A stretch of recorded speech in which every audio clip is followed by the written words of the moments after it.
And then over here... still not 003.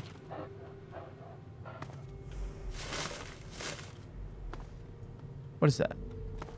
Oh, it's a vacuum. Okay, that keeps going potentially back to the beginning of the level. I'm not even paying attention to where the dish might be. Super mutants are around, though. Little television there. For whatever reason. Okay, I take it back. Maybe this leads back to the beginning. Key to the custodian... No, excuse me. Key dash custodian key for tech museum. What does that mean? I don't know. Museum maintenance. We got a bunch of bulletins here. Sorted the same way from latest to... latest to earliest.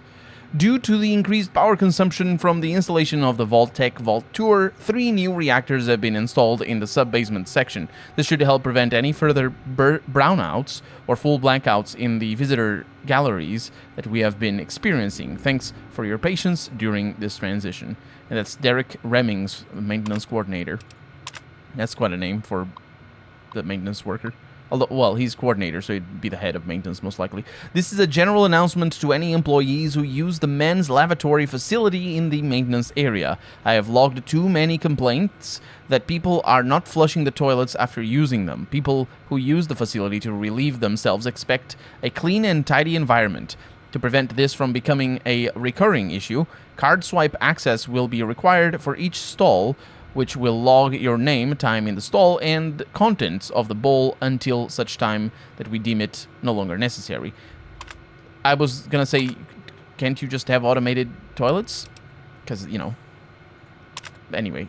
After numerous complaints and a single pending lawsuit, the Gigantomax Theater's sound system has been lowered from 130 decibels to 120 decibels. Please note that all employees working in or near the theater should still wear proper ear protection to prevent any permanent damage. Which you'd think is a funny thing. 130 is quite a lot. Actually, you should at 130 you should definitely wear ear protection. In fact, at 100 you should definitely wear ear protection for if you're gonna be there for more than 5 minutes, because you know it's just good practice. I think a concert rock concerts and basically music concerts go from 120 to 130 if you're like right down there in front of the speakers.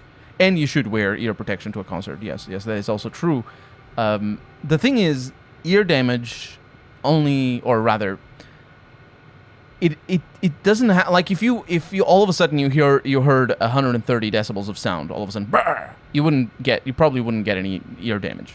Just, yeah, you wouldn't hear it. In fact, I think a car horn sound is around 130 decibels. I think it's somewhere around there. Maybe I'm wrong, but car horns are very loud, and you don't get ear damage from hearing a car horn. You get ear damage from hearing a lot of car horns for a long time, or the same car horn for a long time, and that's what really makes it a problem. But yeah, obviously that is they don't care about the clients, the maintenance workers. They do care about the maintenance workers, which is kind of quaint. But it makes the joke, so that's good. The planetarium recording system has been malfunctioning lately, causing the normally automated program to stop and repeat itself. If you observe this happening, please contact me, or the chief of maintenance on duty immediately so the system can be restarted. We hope to have the issue resolved by the start of next year. And this is actually very late in the year, so it's like 3 weeks until the new year. So... I wonder if my key... Let's see where this goes. I wonder if my key opens the... Nope, it opens this. Oh, this is the way back. Or is it?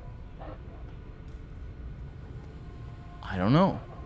Delta 9 rocket. What?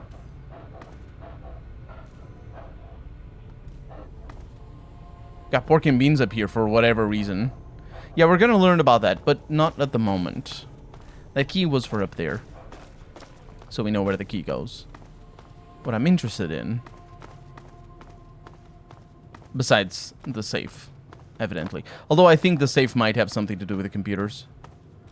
What I'm interested in is where this goes. It keeps going down.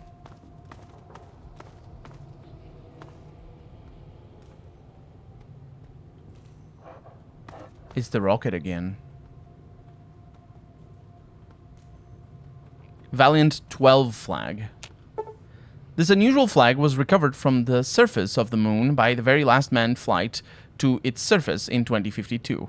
The flag is from the old Valiant 12 Virgo 3 lunar lander that touched down November 14, 1969. Its remarkable condition can be attributed to its construction. The flag is actually made of special materials to withstand the harsh environment of space. What harsh environment of space? Don't things just get preserved in space? They just get radiated. That's it. Captain Carl Bell. Wait, they had the corpse here? This is the actual skeleton of Captain Carl Bell, who died on May 5th, 1961, after his space capsule crash landed. Captain Bell is credited as being the first human in space on board the space capsule Defiance 7, but this has been constantly refuted by both the Soviet Union and China. Defiance 7's fight lasted for a total of 12 minutes and 7 seconds as it achieved one full revolution around the Earth, donated by Edwina Bell.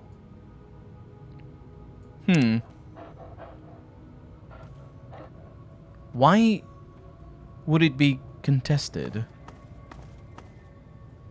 Did it actually not happen?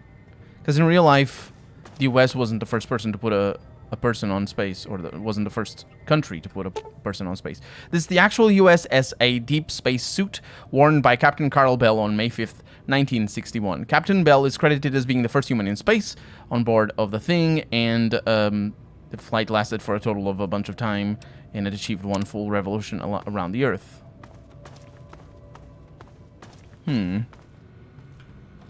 Let's see what this computer has for us. It has the number 3. Okay, let's look at it. There are different numbers. I figured they would be different numbers. But the question is, where are the clues? It can't be just brute forcing. Right? Anyway, let's... Were we here? No, there's computers all over the place. Delta 9 rocket. There's information here. The Delta 9 rocket commissioned by the USSA in 20... why is it USSA?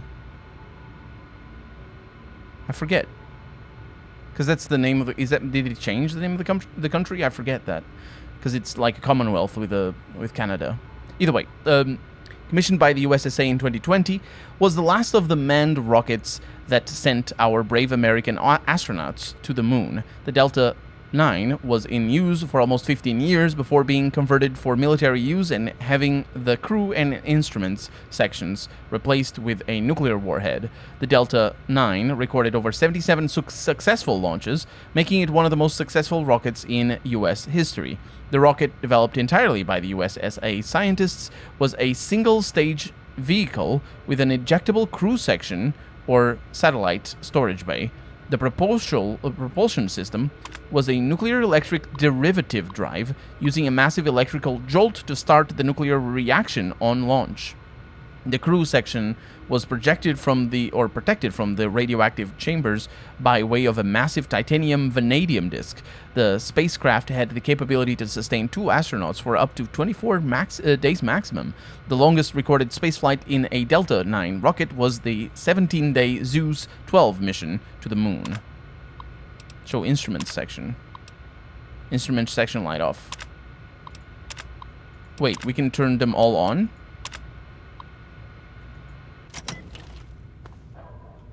Did we turn all the lights on? Is that what it did?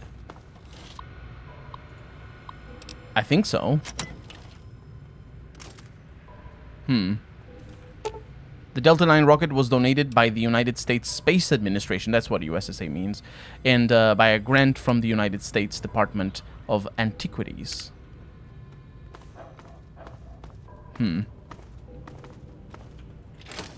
This is another door. Oh, the beginning. Right. Right. Still don't know what the things are. There's score bags all over. You know, what the clues are supposed to be. And it's all the same up here. Hot plate. Okay, so that means that we've explored everything for one. Museum gun locker. Yeah, I know that. Let me just click on it so it goes away. Thank you. That means we know where it is. The thingamajig.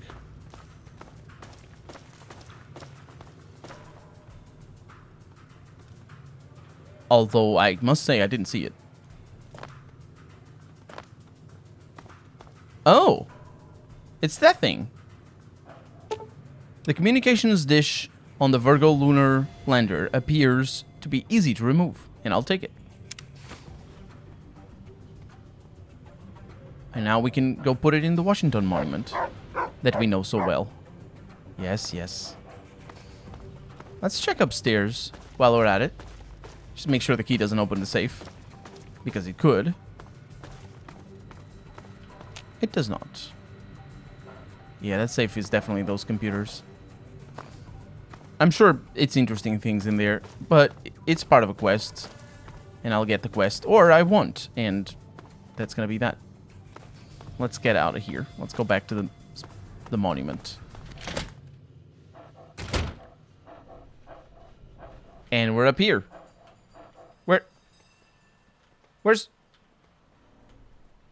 Where are you? Did you spawn down here? That's fine. It's all good. I think. Let's leave. It's the mall! How could I have forgotten that it was the mall? Anyway, that's where we're going. You know, the mall. Wait. Oh, did I make it? I did not. This area out here, instead of the strip or you guys, you do realize... What do you want? The trenches are supposed... Aren't you supposed to be able to peek out of a trench? I don't know. Do you have a Brotherhood of Steel Initiate? Yes, you do. Which is good because of this. Oh, I can repair it. Well, I guess I'm dropping it. Mm-hmm. Yeah, we don't need that. And because of the tag. Disarm the grenade bouquet. Wow. They clearly don't patrol that bit. Otherwise, death. For them. Because they trip on it, I think. Might be wrong about that. And I guess I really should have not been surprised that I could just go in without asking. And let's just take the elevator.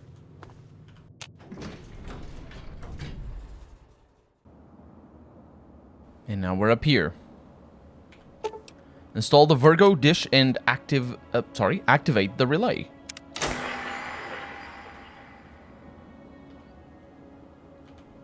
We did it. And I did notice that the mission itself... Oh, we have a bed up here. The mission itself was to talk to Three Dog about that. Kind of interesting. Do I have binoculars? I don't think I do. I haven't found them. I don't know if they exist in this game, actually. That place is bad up there. Eventually, we're going to go all the way up to the north. How do I... Let's go. And by north, I mean east, because it's that way. Right? Man, the brightness is... It goes crazy every once in a while. Oh! Hi! Good to see you. You weren't here before? It can't Keep moving, Wastelander. You do know that there's super mutants downwind, right? Or upwind. I don't know if you can guys feel the smell or either way. Oh, there's a lot of things to do. Let's just focus on the three dog situation, because that's what we're doing, and we can fast travel straight. No, that's not Georgetown. I need to go.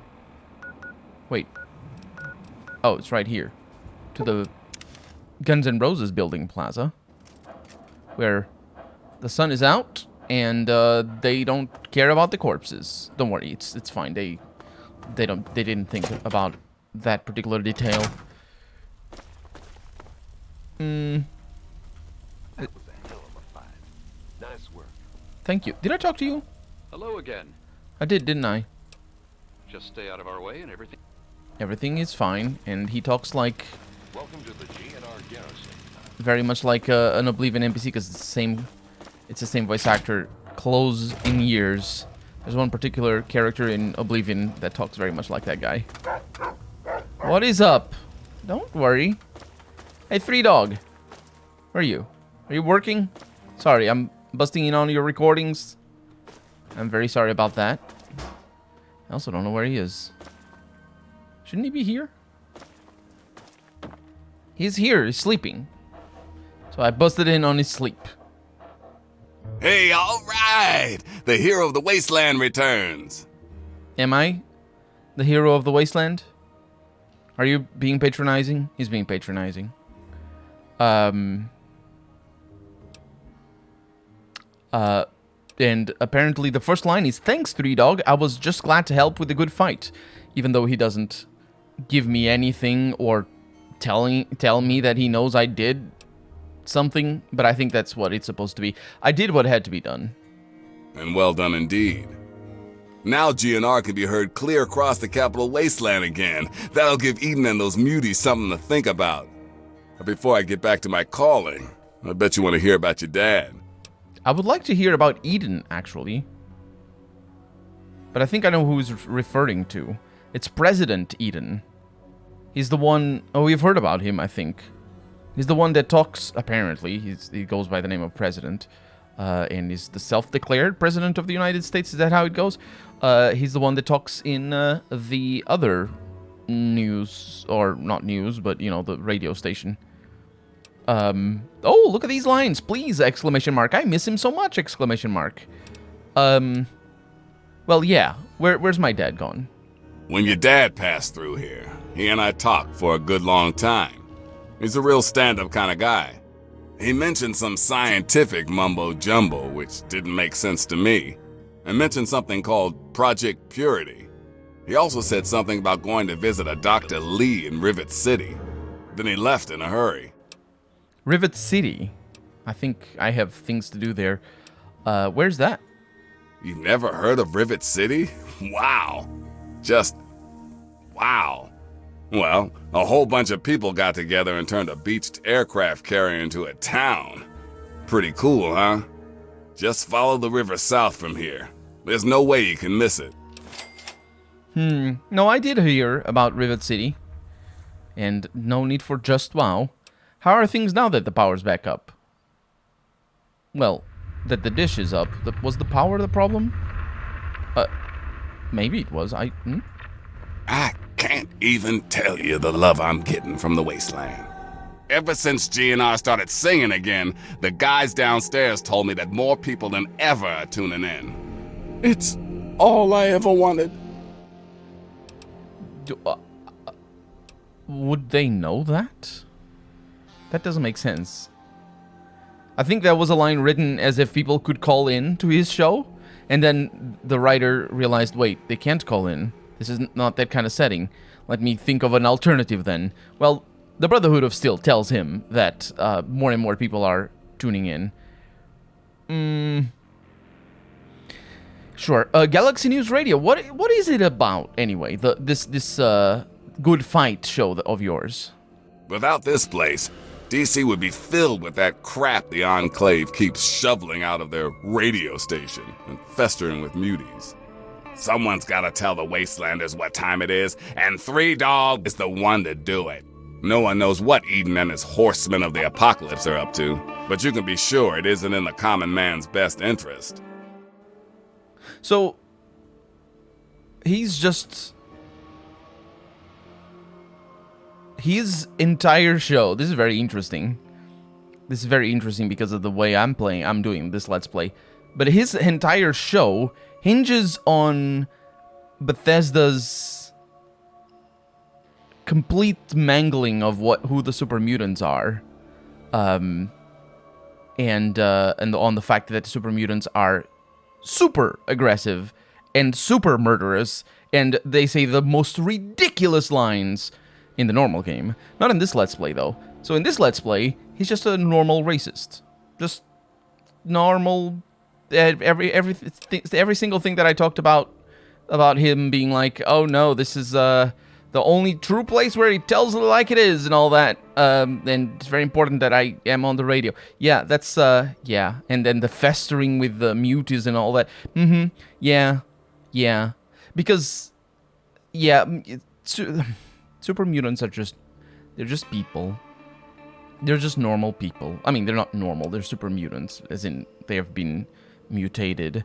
They were people, and then they became other different kind of people. But they're people, except in Fallout 3, unfortunately. And I assume in Fallout 4 as well. I haven't played Fallout 4, at least not enough to remember any of it, and I played a little only.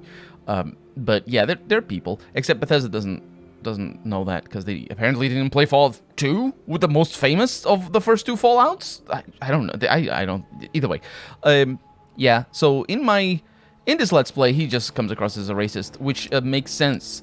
Honestly makes more sense than if I hadn't, changed the game to, the way I have changed the game. Because if you haven't noticed, you probably have.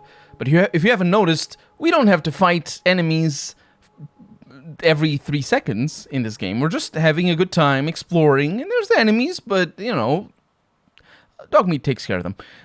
And yeah, we're just doing a normal story-oriented playthrough of a game. I'll talk more about it if the time arrives before the end of the game, and at the end of the game I'll talk about it. But yeah, Three Dogs, sure, whatever. What's your story? Three Dogs seen it all. The capital wasteland at its ugliest. People killed for scraps of food, wounded children wandering aimlessly. Some seriously fucked up shit. If it wasn't for the good fight, I think I would have gone crazy by now. Okay. Why? So that's why you bother operating Galaxy News Radio? Why candy coat the news when the world is in danger? People like the Enclave would have you believe everything is calm and totally under control. They're lying. Hell, President Eden goes around spreading peace, love, and government, but no one even knows how old that Enclave signal really is. People need to hear the truth. It's a harsh world. We've got to work together to make it better, not wait for Uncle Sam to ride in and save the day. So, work together, kill the muties. Those two things are in conflict. Unless, of course, the muties are just super aggressive like they are normally in Fallout 3, as I was saying. You're safe up here in your fortress. What do you know about the fighting? Or about fighting in general? You've got to understand, if I die, so does the voice of the people. I can't take that risk. Your idea of saving the world means combing through the rubble and using a gun. I use my voice. We're two sides of the same coin. If you think always being a target of your enemies is safe, then you got a funny way of looking at things. I didn't really say anything about that. But it does strike it as, well, it's more of what I have been saying. He equates himself as the people. He is the people. His voice is the voice of the people. Yeah. That just falls right in line with all the rest. I wish I could have met your parents so I could just, broke them up before you were born, I suppose. Bet they were interesting, I mean. Parents? Ha! I was born from the sun and have sand in my veins. Ha ha! Just messing with you. My parents were very cool. They preached all about the haters and their bullshit, how to tell the propaganda from the real deal. Really? Let me ask you something else then. Okay, go for it. I have to go now. Anytime you need a place to crash, duck in here. Be glad to provide. Can I? I didn't realize that. I'm pretty sure I can't, actually. You're just full of it. But maybe I can. Just not there. Something I want to do, though, is I want to listen to this Enclave radio, because it is important to provide context so that we can understand his lines a little bit better. Let's see. So we got some notes. That's photo of Dr. Lee. It's difficult to tell. And we have Enclave radio. Unfortunately, it's music. And it's parade music. Which I think is that what we heard from those iBots that we found earlier in the game? I think it is. I think that's what we heard.